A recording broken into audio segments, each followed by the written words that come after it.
हे खूप सुंदर सर. म्हणजे नामदेव ढसाळांसोबत पण हेच झालं होतं ना. त्यांची माणसाने नावाची जी कविता होती तर त्या कवितेवर बराच आक्षेप घेतला होता की असं कुठं असतं का, इतकं असं थेट लिहायचं असतं का. पण मला वाटतं की तुकारामांनंतर थेट लिहिणारे जर कोणी असतील तर ते नामदेव ढसाळे. तर त्यांची माणसाने नावाची खूप सुंदर कविता आहे सर नामदेव ढसाळांची.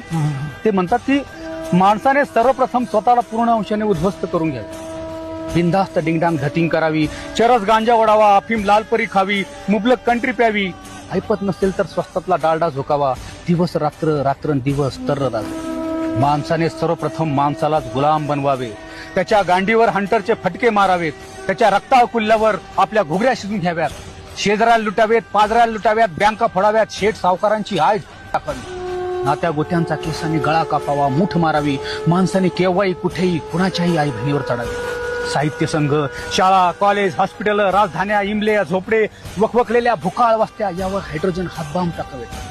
पोरीबाईशी सैंद्रिय चाळे करावे. तरुणी म्हणू नये, कवळी म्हणू नये, म्हातारी म्हणू नये, सर्वांना पासलं पाडावेत. व्यासपीठावरून समग्र बलात्कार घडून आणावेत. रांडवाडे वाढवावेत, भाड काय व्हावेत. स्त्रियांची थानं नाकं कापून मुड्या गाढवावरून जाहीर धिंडवडे करावे.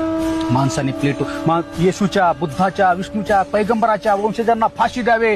देवळे, मशिदी, चर्च, म्युझियम्स कुचकरून टाकावी. पंड्यांना बंड्यांना तोफेच्या तोंडी द्यावे आणि त्यांच्या रक्ताने भिजलेले रुमाल शिलालेखावर कोरून ठेवावे.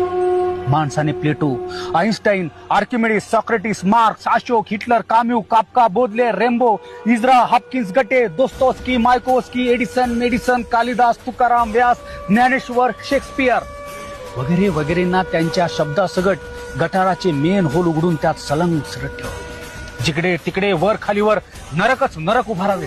अश्लील अत्याचारी व्हावे. डल्लीबोटी सल्लीबोटी खावी, चरबी वितळून प्यावी. टीकाकारांचे गुडचे ठोकावेत हमंदस्ती पाड्यावर. वर्गयुद्धे, जातीयुद्धे, पक्षयुद्धे, धर्मयुद्धे, महायुद्धे घडून आणावी. हिंस आदिम बनावे. बेलाशक आराजक व्हावे. अन्न न पिकवण्याची मोहीम काढावी. अन्न वाचून, पाण्या वाचून, याला त्याला स्वतःलाही मारावे. रोगराई वाढवावी.